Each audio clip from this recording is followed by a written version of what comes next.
All right. Let us see here. Want to make sure. Okay, excellent. Welcome, everybody.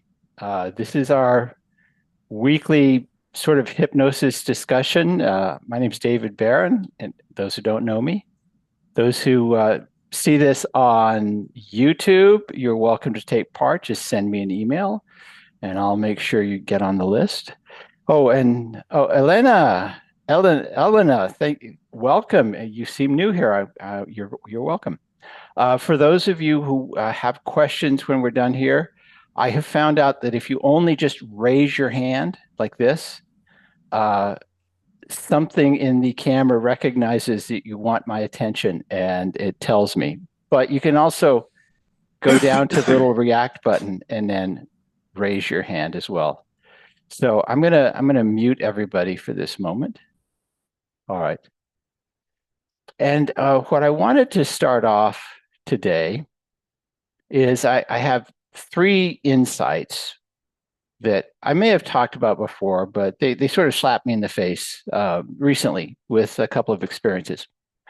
One, for whatever reason, people type in um, quit smoking hotline, and somehow my website comes up. And so they always send me a text. I need smoking patches or stop smoking patches or nicotine patches. Inevitably, I call them. And they weren't expecting hypnosis. And most of them, honestly, if I talk to them, they can't afford it. But I don't ever want to discourage anybody. So the very first thing I tell them, and I tell pretty much everyone who reaches out to me who wants to quit smoking, and that's regardless of whether they hire me or not, is quite simply set it in your mind that you're going to quit. And it doesn't mean you're going to quit now. It doesn't mean you're going to quit after you work with me. And it doesn't even mean you're going to quit this week or next month. You just know you have been doing this one habit long enough and you're tired of it. And so you're working to achieve that goal. Once that's in your mind, everything else has to be sort of reframed. And it's reframed as either a victory that you celebrate. So, for example, with a smoker, they go an extra day without smoking, or they go a couple of hours before relying on a cigarette. Think of that as a victory. And everything else beyond that is just something you learn from. And even though I explain this to my hypnosis clients for quitting smoking, um, they end up coming back to me, not always, inevitably. They say, "Oh, I don't think it worked. I did really well for a day or until I got frustrated and then I had a cigarette again." And I just have to remind them, whether it's in the email or the next time I talk with them, you've said it in your mind you're going to quit smoking. And I am certainly, you've hired me to be a part of it. I'm going to help you. But just keep in mind that everything from this point forward is either going to be something you celebrate or a lesson you learn from. And if you change that in your mind, there's no failure. You just say, okay, I had a cigarette or I had this craving that was killing me. If you can, in that moment, pause and step back and say, okay, what can I learn from this? And often the end result is life is complicated.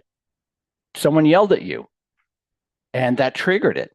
That's not a failure. That's just a lesson. And that's a lesson you learn and you just don't give up. And in one of those conversations with those people who wanted smoking nicotine patches, I just started telling him about that. And he got really enthused about it. And it felt like we were friends talking to each other. And he didn't hire me, he couldn't afford me, but I got him on a good track. And I always think that's a good place to start if you're working with somebody for hypnosis, if you're coaching them in any sort of situation, or even for yourself.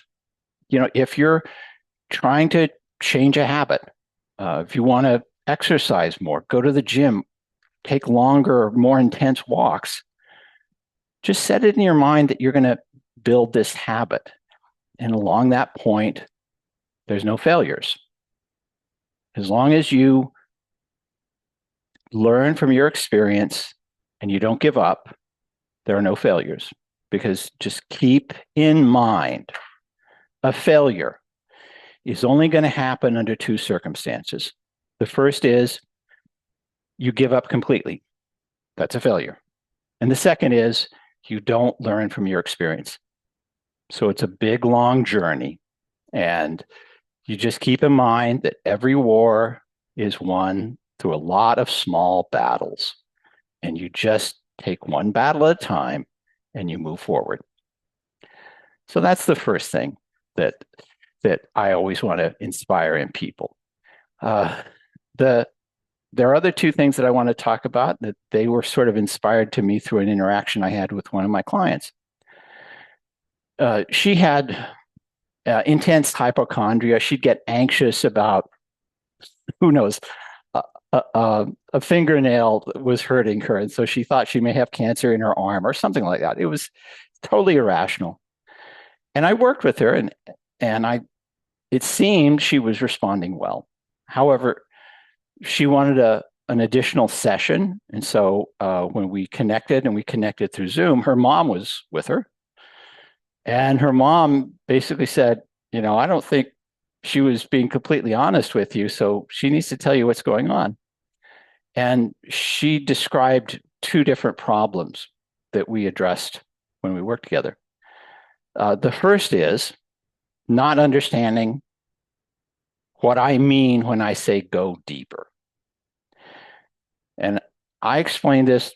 First of all, I admit this is entirely my mistake. Most people, a lot of people, not most, but a lot of people have some understanding of what it's like to go deeper in hypnosis, just something intuitive about what that means. But a lot of people don't. And so what I explained was going deeper is basically when the outside world becomes less important and more of your awareness happens internally. And so I just asked her to focus on what could be a sense of peace or a calm thought and put her attention to it. And then focus even more on that thought, that feeling. And more, as you do that, the outside world becomes less important and you focus more on this internal state. And I always describe going deeper as focusing more enjoyably. When I explained this to her, her mom, very wisely and very caringly, said, so you're basically telling her to ignore the outside world. And I jumped in there and said, well, that's the result. But if I told her to ignore the outside world, she would start focusing on the outside world. In that moment, you can see light bulbs sort of go off. Oh, yeah, I understand. I get it. So I've began to sort of take responsibility for other people understanding what it's like to go deeper. Again, most people have some understanding of that, but I just explain it in terms of the outside world becoming less important and the internal experience becoming more important. The second thing that she had mentioned was about the challenges of being able to visualize. And I get this occasionally. And again, I'm taking responsibility for this, so I have to talk to most of my clients now about this. I explain that visualization, it always happens on some spectrum. And on one far end of the spectrum, you have people like me. If I needed to see an apple in my mind, with a little bit of focus, I could hallucinate that apple right in front of me, and I could describe every little detail of it. But that's on the far end. And on the other end of the spectrum are those people who understand what a concept of an apple is, but if I told them to imagine an apple, they couldn't tell me what color it is because their it's not in the description of the apple that I gave them. And so it relies upon a spectrum. But then I explained to her, if I took you into a very large room, walked you from the exit to the other side of the room, and turned off all the lights and was pitch black, and I told you, walk toward the exit. You couldn't see the exit, but you could move toward it. And what being able to visualize really means for those people who are sort of on the far end of that visualization spectrum is to just imagine as though it were true, whether you visualize it or not. So if someone is if I ask someone to imagine they're speaking to themselves, they don't have to see themselves in front of themselves, but they could imagine as though there's this conversation going between them. And so that's the sort of secret of solving that problem. And again, I think the insight that I got from this is it's always good to give the other person a lot of responsibility, but it's really up to me to explain these concepts to them so that they perfectly understand. So just to recap these three things: set it in their mind, have them set in their mind or in your mind that you're going to get an outcome. Doesn't have to happen today. It doesn't have to happen in the first hypnosis session, but it is going to happen just because you're not giving up. The second session is really having them get a clear understanding of what deeper means. And the third is to deal beforehand those people who can't visualize very quickly by just giving them an understanding of what, when I say imagine, what that means. It doesn't mean making clear pictures in your head. It means supposing something is real. So that's a real brief recap of everything I have to share today. Anyone here have any questions or comments? You can raise your hand or we can go from there.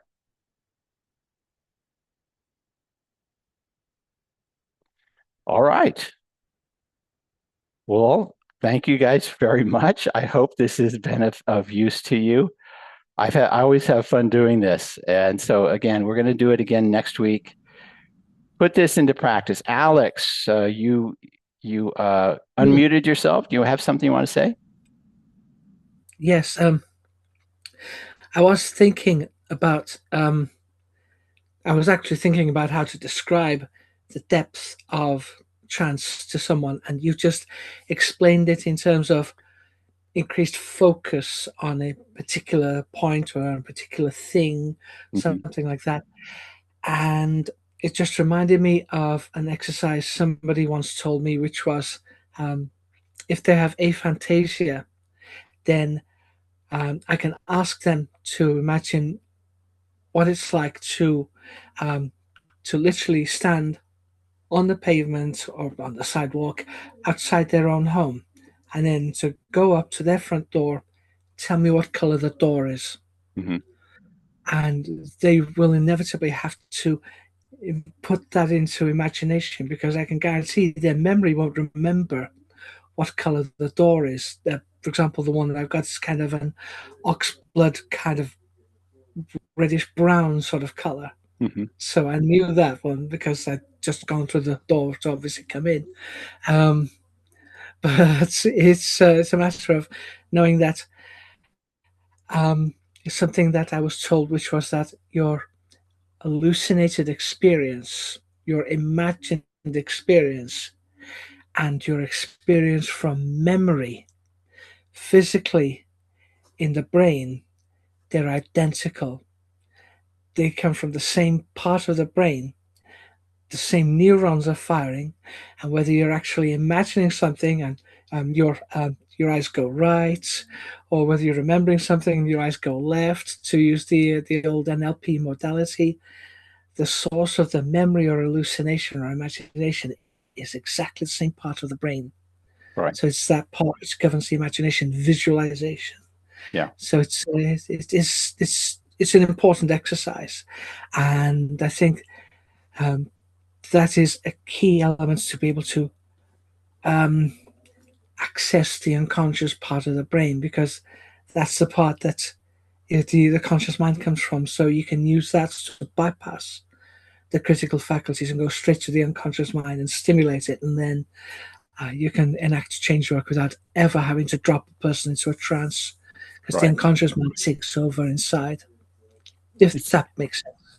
that's excellent. That's very good. You'd mentioned something that I also wanted to talk about, which is um, when I worked with this young lady about to sort of help her with her anxiety and health issues and things like that. Um, Instead of doing a typical induction, after I explained what going deeper means, I just had her close her eyes and think of an experience of calm or of peace and just put her attention to it. And again, I always describe going deeper as focusing more enjoyably. And that's where we get that phrase, the deeper you go, the better you feel. And the better you feel, the deeper you go. So very slowly, I just had her focus a little more and feel a little better. So she nodded her head, then focus even more. And then she got there, nodded her head. And from that point on, it became very, very simple for her. And there was a wonderful experience that she had during that, in which I paused just so she could do the internal work, and she completely just froze. And I just stayed there for a while, and then she moved. And after the conversation, she said, "Oh my God, I there was a point I realized I had stopped. Everything was just I went somewhere." And then I got shocked back. And that's when I recognized it. And I explained to her that she did that incredibly well. That's a point where you get so focused, your awareness of yourself just completely stops. And she did really well with that. Alex, thank you very much. That was great. Okay, I'm going to go for any last questions. Elena, Dwayne, Anne, Graham, anybody? Okay. Oh yeah, total unconscious magic moment. Yeah. And there are moments when you're working with people and their trance is characterized by an economy of motion where they just freeze. And I've seen people, it's like their head is propped up, they're focusing on something as if it's out there in front of them, but it's really deep inside. And they're completely absorbed in that experience. And it's an awesome sort of experience. All right. I hope this has been helpful. Guys, thank you very much. Because you're here, you're not somewhere else. And you take that time, you sacrifice, and I deeply appreciate that sacrifice. So, guys, we'll talk next week the same time. Thank you so much. Oh, thank you very much. And thank you very much, Dave, for a very interesting topic. See you again next week, everyone. Graham, thank you. Alex, Dwayne, Elena, please take care. Bye.